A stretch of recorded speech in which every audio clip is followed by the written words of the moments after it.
Welcome again to another series of political science.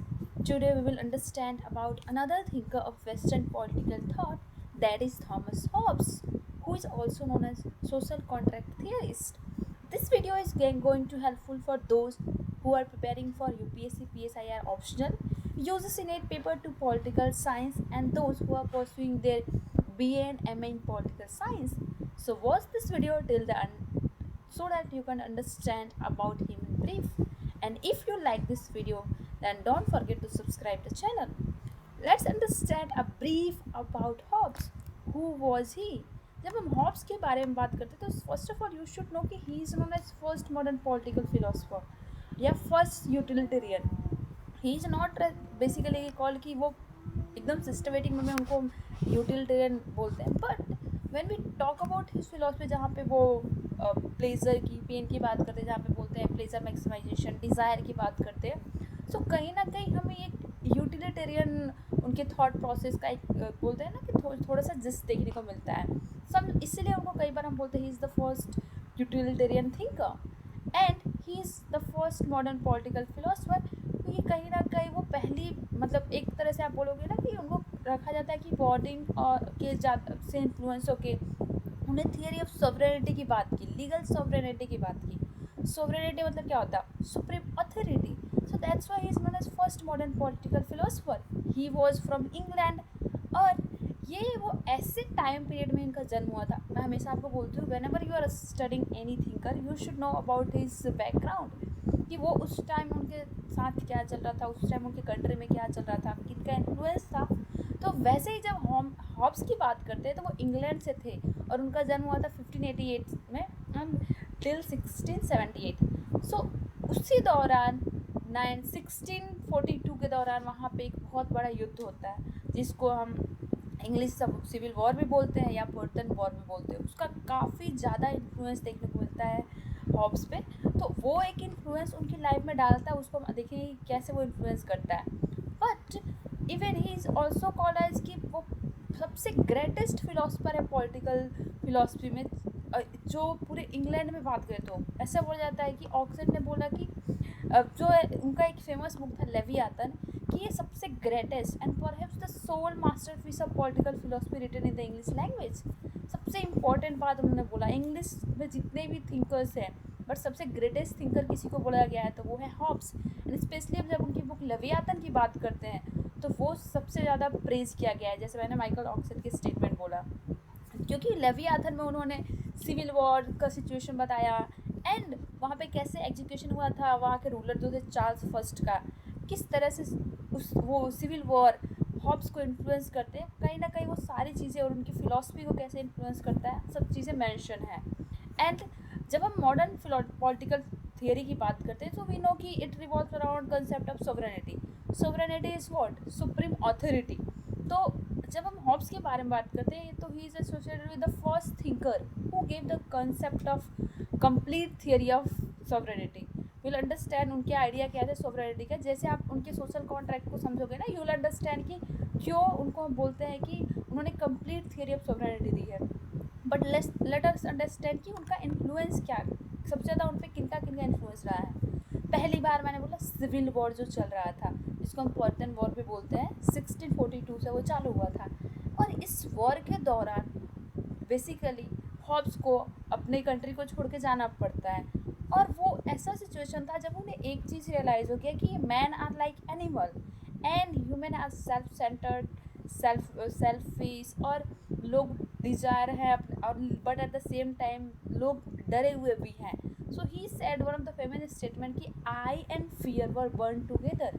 हम दोनों का जन्म एक साथ हुआ, क्यों? वो कंडीशन ही ऐसा था, वो सिनेरियो ऐसा था कि उन्होंने ऐसा, वो उनका मानना था. और उन्होंने लोगों को वैसे ही देखा कि लोग शायद हमेशा एक दूसरे से लड़ते झगड़ते रहते हैं, लोग पावर के पीछे भागते हैं and eight the same time लोग एक दूसरे से डरे हुए हैं. सबकी लाइफ कब चली जाएगी किसी को कोई नहीं पता है. There is no sovereign authority, there is no, यहाँ पे ये प्री पॉलिटिकल की बात कर रहे हैं जब वहाँ पे कोई स्टेट नहीं है, कॉमनवेल्थ का फॉर्मेशन नहीं हुआ है.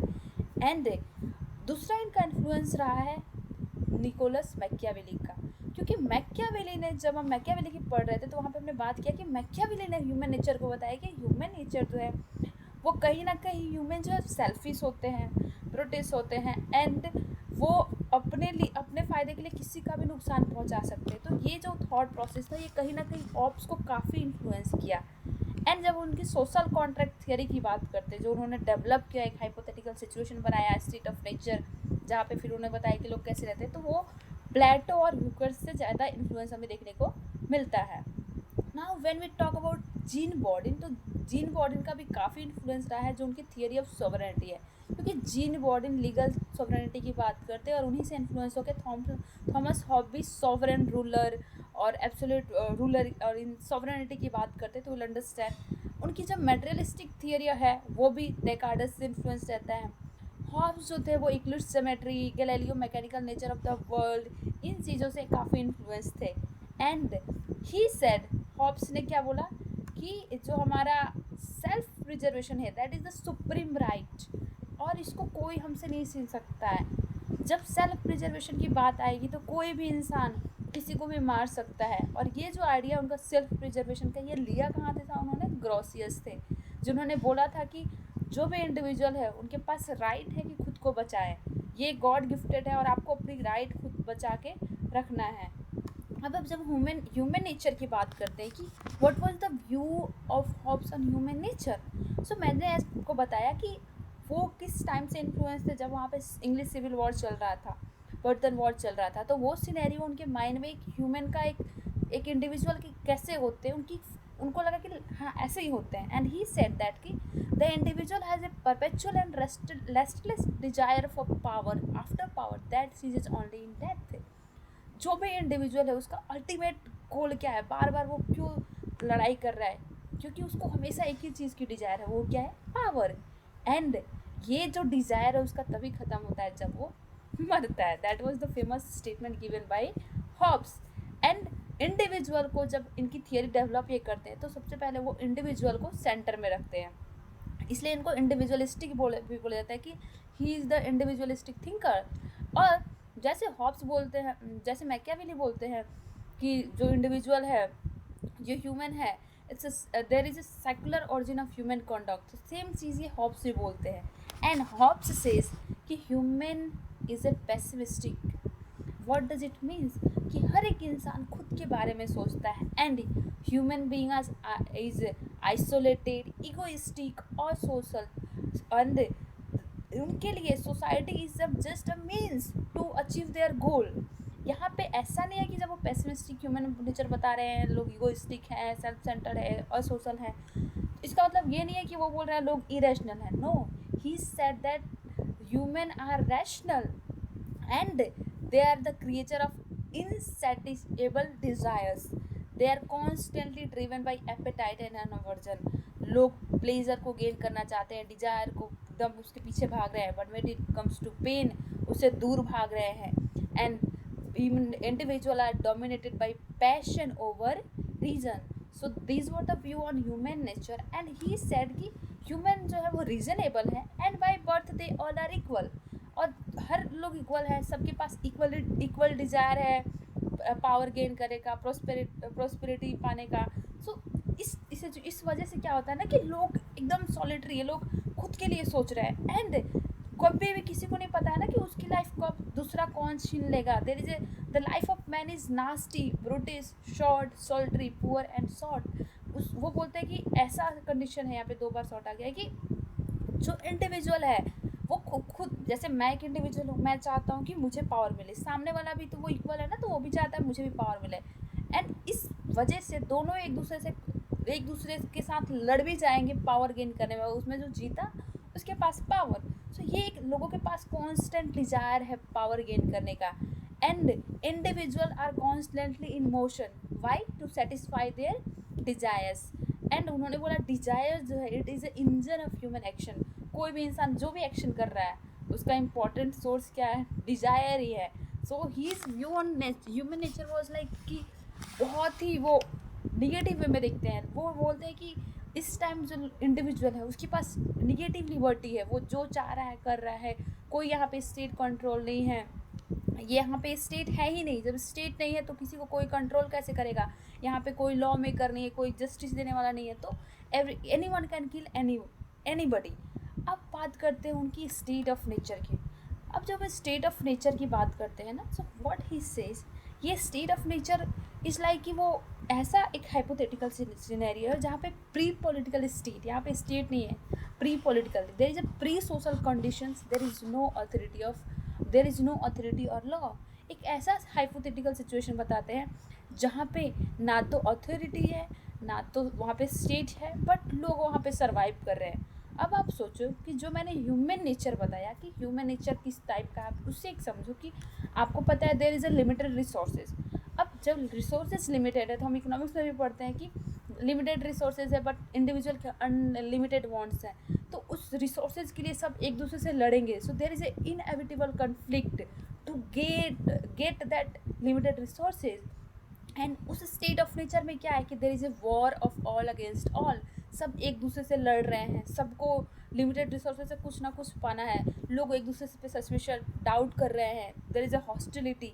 And what is the cardinal virtue in that state of nature, there is a fraud and force, that is the cardinal virtue. And ये बोलता है कि state of nature is there is 3 psychological cause. यहाँ पे वो बोलते हैं कि जो भी लोग कर रहे हैं they are driven by 3 psychological cause. पहला कि लोगों को फॉर गेन, कुछ पाने के लिए there is a competition, for safety there is a diffidence, and for reputation there is a glory. वो बोलते हैं स्टेट ऑफ नेचर में यहाँ पे पहली बात तो कोई गवर्नमेंट नहीं है, कोई अथॉरिटी नहीं है, so there is no industry, no trade, art और society. So life is solitary, poor, nasty, brutish and short. Life जो है कभी भी ख़त्म हो सकती है, जो मैंने अभी ह्यूमन नेचर के बारे में को बताया। There is no justice, no morality, क्योंकि यहाँ पे कॉमन अथॉरिटी ही नहीं है ना। जब तक अथॉरिटी नहीं हो तो सब तो खुद को 23 मार का समझेंगे, सबको लगेगा कि मैं पावरफुल हूँ, मैं पावरफुल हूँ, और इसी बीच एक दूसरे को मारते रहेंगे। तो उसी दौरान वो बोलते हैं कि जब स्टेट ऑफ नेचर है ना, यहाँ पे कुछ इंडिविजुअल के पास कुछ नेचुरल राइट्स हैं। और जो नेचुरल राइट्स क्या होता है, जो आप जन्म लेते हो आपके पास गॉड गिफ्टेड है, no one can take this. तो ही सेड कि स्टेट ऑफ नेचर में पहली बात तो सब लोग फ्री हैं, सब लोग इक्वल हैं, और there is one of the important natural right जिसकी बात करते हैं, that is the right to life और सेल्फ प्रिजर्वेशन। ये बोलते हैं कि सेल्फ प्रिजर्वेशन जो है ये आपकी खुद की नेचुरल राइट्स, और कोई भी इंसान अगर आपकी नेचुरल राइट को लेने की कोशिश करता है, इट मीन्स सेल्फ प्रिजर्वेशन, या आपकी लाइफ को लेना चाहता है, then you can harm them, you can use your own power to protect yourself. And individual के पास राइट है कुछ भी करने के लिए, क्योंकि ऐसा situation of state of nature में कि यहाँ पे कोई अथॉरिटी नहीं है। He talks about 19 natural rights in the book articles of peace, जहाँ पे उन्होंने रीजन के बारे में इंडिविजुअल की बात की कि रीजन जो है इंडिविजुअल का वो लोगों को बेसिकली पीसफुल एग्जिस्टेंस के लिए कहीं ना कहीं आगे उनको प्रोत्साहित करेगा, तभी तो वो सोशल कॉन्ट्रैक्ट करेंगे। एंड लोग फेलिसिटी, हर एक इंसान जो है हैप्पीनेस के पीछे भाग रहा है, ताकि वो जो नेचुरल रॉ है this will encourage pursuit of felicity मतलब हैप्पीनेस थ्रू एग्जिट फ्रॉम, क्यों वो स्टेट्स ऑफ नेचर जो है वहाँ से बाहर आना चाहते हैं। So that was his view on natural right and natural law. अब मैंने आपको बताया कि ह्यूमन नेचर कैसा था, स्टेट ऑफ नेचर कैसा था। अब and eight the same time मैंने आपको बताया कि जो लोग हैं दे आर रीजनेबल, तो उनको लगता है अरे भाई ऐसे चले गए तो फिर तो कोई बचेगा ही नहीं, there is a war of all against all, so why should not we all get together and make a contract. और हम एक थर्ड पार्टी को पावर में क्यों न लाएं, जिसको बोलते हैं सोशल कॉन्ट्रैक्ट। ये जो सोशल कॉन्ट्रैक्ट है ना, ये इन्होंने डेवलप किया, ये इन्फ्लुएंस था प्लेटो से। और इन्होंने बोला कि लोग जो है जब देख रहे हैं कि सब लोग एक दूसरे को मार रहे हैं, there is a situation of chaos, so at that time सबके दिमाग में आता है कि क्यों ना हम अपनी जो हमारा नेचुरल राइट है that is the self preservation, इसके लिए और खुद के राइट, बाकी जो राइट्स है उसको बचाने के लिए हमारे पास जो भी बाकी पावर है ना, why should not we transfer this power to third party, जिसको वो बोलते हैं सॉवरेन पार्टी। और ये जो सॉवरेन मीन्स गवर्नमेंट जो होगा, सॉवरेनिटी, ये होगा थर्ड पार्टी, और इसके हाथ में हम सारी अपनी पावर जो है वो ट्रांसफ़र कर देंगे। But there is one natural right that we will not transfer to sovereign, that is self preservation. हम अपने सारे इंडिविजुअल अपनी सारी राइट ट्रांसफ़र कर देगा एक्सेप्ट सेल्फ प्रिजर्वेशन। और हम सोशल कॉन्ट्रैक्ट बनाएंगे जिसमें हर एक इंडिविजुअल पार्ट लेगा, ना कि ग्रुप। इवन सॉवरन भी उसका पार्ट नहीं है। सारे इंडिविजुअल जो सोसाइटी में है, जो स्टेट ऑफ नेचर में है, they all will come together and they will surrender all their rights and accept self preservation and they will form third party which is known as sovereign. और यहाँ पे कोई form of government को formation कर सकते जो third party होगा। But ये सैड कि बेस्ट रहेगा कि अगर हम वहाँ पे मोनार्कियल फॉर्म ऑफ गवर्नमेंट को रखें जो कि एब्सोल्यूट होगा। ये जो सॉवरन होगा ये किस पे बेस्ड होगा? It will be based on consent, ना कि डिवाइन राइट्स। यहाँ पे सबकी मर्जी है। कॉन्ट्रैक्ट हमने सबने कंसेंट दिया तभी तो कॉन्ट्रैक्ट बना है। There is only one contract जहाँ पे हमने अपनी सारी राइट दी है। So he was perhaps the first thinker to defend the sovereignty on the state of scientific ground, क्योंकि वो कंसेंट के बेसिस पे स्टेट का फॉर्मेशन की बात करते हैं। एंड वो जो सॉवरेन पावर है that is unlimited, undivided, inalienable and permanent. उसके पास पावर है कि लॉ बनाए, जो सॉवरेन है, वॉर को डिक्लेयर करे, पीस इस्टेब्लिश करे, टैक्सेस लगाए, पेनल्टीज आपके पे लगाए, अगर आप कुछ करते हो तो आपको पनिश करे। एंड जो सॉवरेन है it will control legislative, executive and judicial functions and can permit or restrict freedom of speech and opinion except the right of self preservation। अब ये जो मैंने सॉवरेन की बात की कि तो ये सॉवरेन कौन है, इनका क्या क्या नेचर है। पहला मैंने आपको बताया कि ये जो सॉवरेन है इनका absolute, undivided, unlimited and inalienable, irrevocable power है इनके पास, जो ये सॉवरेन पावर है। एंड इनके पास सोल अथॉरिटी है कि लॉ बनाना है, इन्फोर्स करना है, उसको इंटरप्रेट करना है, मतलब लेजिस्लेचर, एग्जीक्यूटिव, जुडिशरी की बात कर रहे हैं। And this sovereign power will be above all institutions, चाहे चर्च हो, यूनिवर्सिटीज़ हो, छोटे छोटे जो ग्रुप्स होते हैं, इन सबसे ऊपर कौन होगा? सॉवरेन पावर होगा। और ये किसी के भी राइट टू सेल्फ प्रिजर्वेशन को वायलेट नहीं करेगा। And one of the famous statement जो उन्होंने बोला सॉवरेन पावर को जस्टिफाई करने का, covenant without swords are nothing but words. What does it means? यहाँ पे नथिंग है, इसका मतलब है कि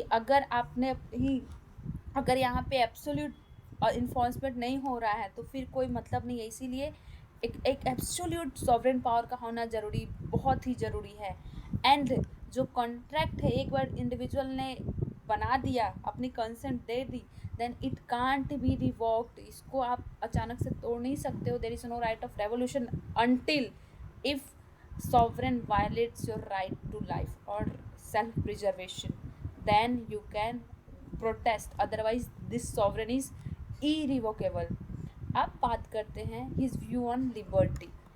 जब लिबर्टी की बात करते हैं तो पहली बात उन्होंने स्टेट ऑफ नेचर में बोला कि स्टेट ऑफ नेचर में जो इंडिविजुअल है उनके पास निगेटिव लिबर्टी है। There are two type of liberty, we all know, positive liberty या नेगेटिव लिबर्टी। पॉजिटिव लिबर्टी में क्या होता है? कुछ एक्सटर्नल कंट्रोल आपके पे गवर्नमेंट लगाती है। फॉर एग्जांपल, आप किसी को हार्म ना करें, तो यहाँ पे स्टेट बहुत से लॉ बनाई है, वो पॉजिटिव लिबर्टी के अंदर आ गया कि आप अपनी लिबर्टी एंजॉय करो बट आप किसी और के लिबर्टी को हार्म ना करो। But when it comes to negative liberty, यहाँ पे एक स्टेट का कंट्रोल है ही नहीं, आपको जो करना है करो, आपको किसी और का लिबर्टी लेना है, so that is negative liberty. So that was the there in state of nature. And जब पॉजिटिव लिबर्टी की बात करते हैं तो वो हमें सोशल कॉन्ट्रैक्ट होने के बाद जो सोसाइटी, जो सॉवरेन का फॉर्मेशन होता है वहाँ पे देखने को मिलता है। तो पहली बार तो उन्होंने लिबर्टी को एक बताया कि इट्स अ नेगेटिव लिबर्टी जहाँ there is absence of external impediments. But जैसे ही वहाँ पे इंडिविजुअल के ऊपर ये लोग कंसेंट दे देते हैं तो यहाँ पे उनकी लिबर्टी जो है वो थोड़ी सी रेस्ट्रिक्ट हो जाती है। There is a positive liberty, और वो ज़रूरी है क्योंकि बाकियों की लिबर्टी को बचाना है। जो इंडिविजुअल है they are free to act unless law explicitly forbids. और स्टेट जो है वो लॉ इन्फोर्स करेगा क्योंकि उसको सबकी लिबर्टी बचानी है, प्रिवेंट करेगा इंटरफेरेंस से। There is he advocated a private sphere that will be beyond sovereign and control. जो आपका प्राइवेट स्फीयर वहाँ पे सॉवरेन का कोई इंटरफेरेंस नहीं रहेगा, बट पब्लिक में सॉवरेन कंट्रोल करेगा। प्राइवेट में शायद आपके पास निगेटिव लिबर्टी हो, but when it comes to public तो आप वहाँ पे आपके पास पॉजिटिव लिबर्टी हो। Sovereign frames minimum law and he basically distinguishes between liberty from freedom, necessity and fear। अब बात करते हैं कि what was his view on political obligation। अब आप समझो मैंने सॉवरेन के बारे में क्या बोला कि सॉवरेन जो सॉवरेन बॉडी हमने थर्ड पार्टी बनाया है वो हमने खुद कंसेंट दिया है, तो डेफिनेटली हमारी मोरल ड्यूटी है कि we should obey that so that we can maintain a harmony in the society.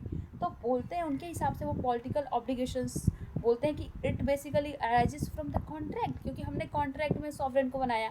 So people are morally and rationally bound to obey the sovereign, because सिर्फ यही एक ऐसा इंस्टीट्यूशन है that will ensure peace and it will avoid of returning back to state of nature. अगर आप sovereign को नहीं मानोगे तो फिर से कहीं ना कहीं आप वो वही स्टेट ऑफ नेचर में चले जाओगे। और सॉवरेन को आप क्यों मानोगे? क्योंकि 4 रीजन उन्होंने बताया। पहला, there is a fear of punishment. अगर आपने नहीं माना तो स्टेट आपको पनिश करेगा, जो सॉवरेन है वो आपको पनिश करेगा। एंड दूसरा, आपने कॉन्ट्रैक्ट बनाया है तो that is your moral duty. आपने खुद ही बनाया और खुद ही नहीं करोगे तो फिर क्या होगा, है ना। नेक्स्ट वन इज़ पॉलिटिकल, क्योंकि सॉवरेन जो है उसके पास पूरी ऑथोरिटी है and he is the sovereign as a authorized representative and there is no right of revolution like जैसे हम अनलाइक लॉ बात करते हैं राइट ऑफ रेवोल्यूशन की, राइट टू रेवोल्यूशन की, बट लॉ हॉब्स पे आप कहीं पे भी नहीं पढ़ते हो। सो इसीलिए ये 4 ग्राउंड्स की वजह से आपको politically you are oblige to follow और to obey the sovereign. Otherwise there is chances कि आप नहीं मानोगे सॉवरेन की बात तो then you will return to the state of nature, वहीं फिर एक दूसरे से डर रहेगा, ह्यूमन नेचर वैसे ही रहेगा। सो अब हम देखते हैं कि what we can conclude from his learning. But before that, अगर आपको ये समझना है कि सोशल कॉन्ट्रैक्ट थियरी से उनको कैसे कंपेयर कर सकते हैं, so I will discuss, so you can tell me कि कैन यू डिस्कस। तो हम जब तीनों थिंकर को कर लेंगे then we will discuss this in a brief. But let's conclude. पहला बात, जो हॉब्स थे उनकी जो बुक लेवियाथन थी that was the seminal work in political theory and sovereignty, क्योंकि वो ऐसे एकदम साइंटिफिक ग्राउंड पे सॉवरेनिटी को जस्टिफाई करते हैं, कंसेंट हमने दिया है। And he was the one जिन्होंने पहले तो उन्होंने इंडिविजुअलिस्टिक प्रोस्पेक्टिव से बात की, इंडिविजुअल इंपॉर्टेंट है, यहाँ पे कॉन्ट्रैक्ट बनाना है ताकि इंडिविजुअल की राइट बने रहे। बट लास्ट में कहीं ना कहीं देखने को मिलता है कि वो एब्सोल्यूटिस्ट बन जाते हैं। व्हाट डज इट मीन्स कि वो बात करते हैं कि यहाँ पे जो सॉवरेन है उसके पास पूरी की पूरी पावर दे दो, और जब आप बताओ सॉवरेन के पास पूरी पावर दे दोगे तो वो कहीं ना कहीं हो सकता है कि पावर का मिसयूज भी करे। एंड ही सेड कि स्टेट जो है it is a protector not totalitarian, but वो प्राइवेट डोमेन से इस स्टेट को बाहर रखते हैं। और वो बहुत से थिंकर्स को इन्फ्लुएंस किया, लाइक ऑस्टिन, बेंथम, जिन्होंने बाद में मॉडर्न पॉलिटिकल थॉट में काफ़ी ज़्यादा कंट्रीब्यूशन किया। उसका भी, हॉब्स का भी कंट्रीब्यूशन काफ़ी रहा है। ही सेड कि without government human live in perpetual insecurity, सबको डर लगा रहता है, सब एक दूसरे से लड़ाई करते रहते हैं। So that's about this video. I hope कि आपको पसंद आया होगा। So don't forget to subscribe the channel. Thank you.